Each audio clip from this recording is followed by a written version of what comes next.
it has some kind of nanoparticle which is called a nano assembler, meaning it uses body materials to make its network of fibers.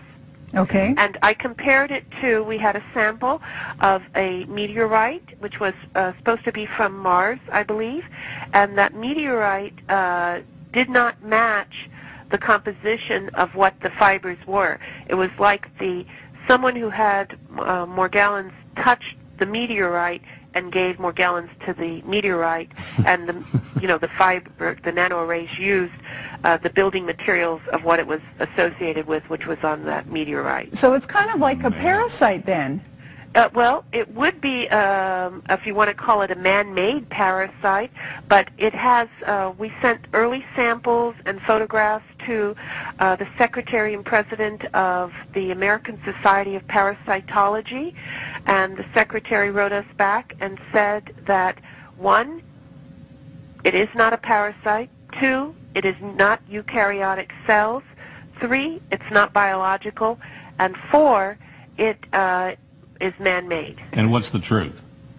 So it is man-made, but it's not a parasite. If you look at the results that were received from MIT and Lambda Labs, if you can imagine, I live in the Los Angeles area where there's a very famous Korean drink which is made out of boba, which is tapioca pudding, little round tapioca balls. Anyway, they have very large straws. If you put that straw with another straw inside of it, you have the 2-part polyester resin, and just put a silicone head, which is like a Tootsie Pop, on the head of it, and that's what you have.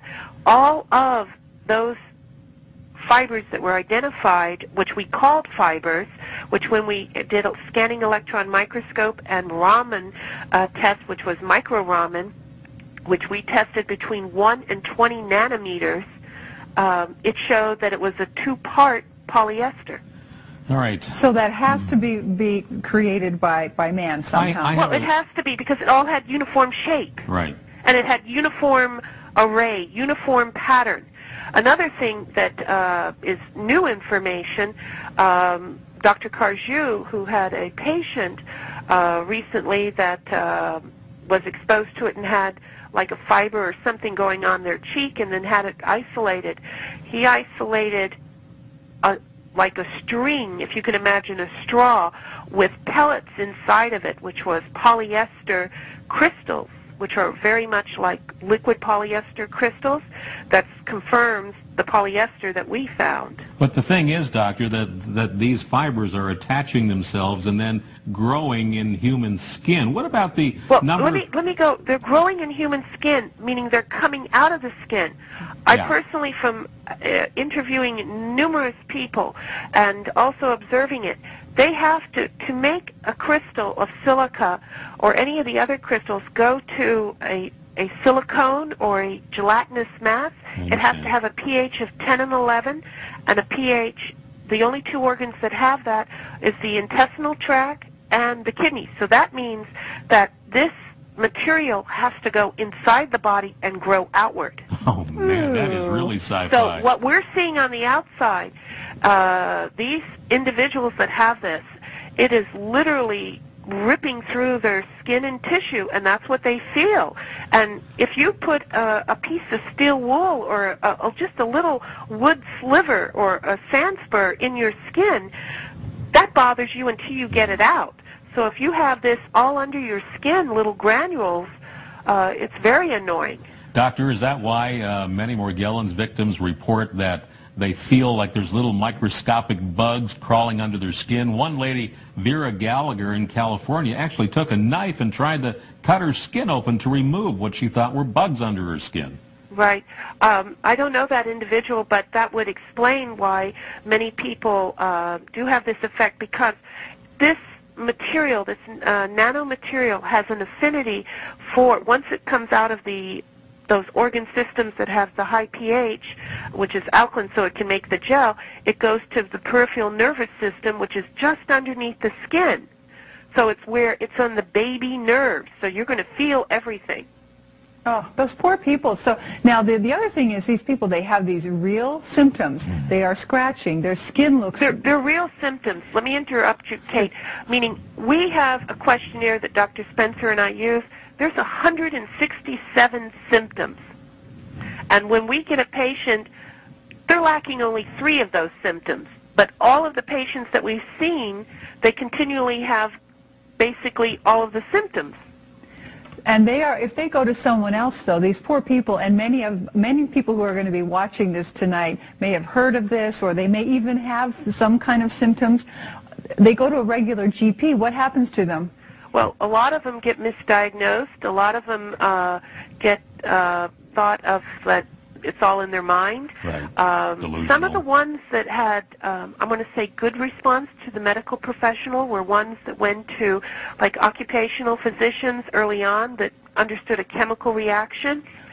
And the other thing is that a lot of them are getting treated, for parasites when they don't have parasites.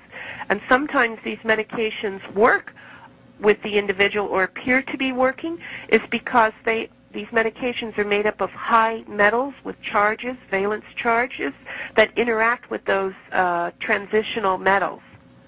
Oh, so it stops the process. It appears like it's gone or appears like it's working, but it still comes back because no one has stopped the, as I call it, the assembler, wherever it's set up camp and making this continually happen. When you say assembler, that sounds like a robot or something. It's a good place to take a break. The correct term in the literature is called nanorobot. Perfect. We're going to leave that as we go into a commercial break, and when we come back, we'll ask you to explain that to our viewers. Hang on, everybody.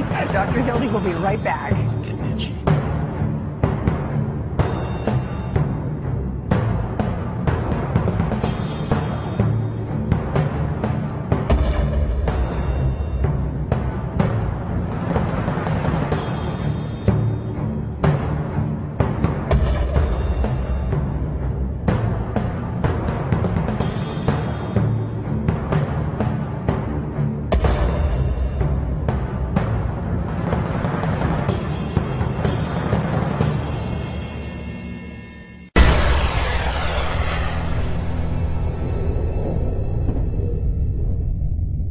Okay, before we get back to the nanorobot question, our assistant producer asked, have there ever been any cases that you're aware of where infants would have been born with this? Say their mother had it or something. Have you ever dealt with... I have not worked directly with any, but I do know that there has been some babies born with it. And this was told to me by Shoshana Allison, who's been my immediate person to collect all the information. Yes. Shame. Can you imagine being a little baby and dealing with this? Wait, you've got something on your cheek here. Well, stop it. Now, tell us about these nanorobots. Well, nanorobots are either they can be, in this case, more like chemical made materials which have a specific function. This is very similar to what we've experienced in everyday life as memory foam in our beds. It always goes back into a certain position. With nanorobots, they go into a certain area. They're programmed to go in there, made to go into there, and only do one function or multiple functions.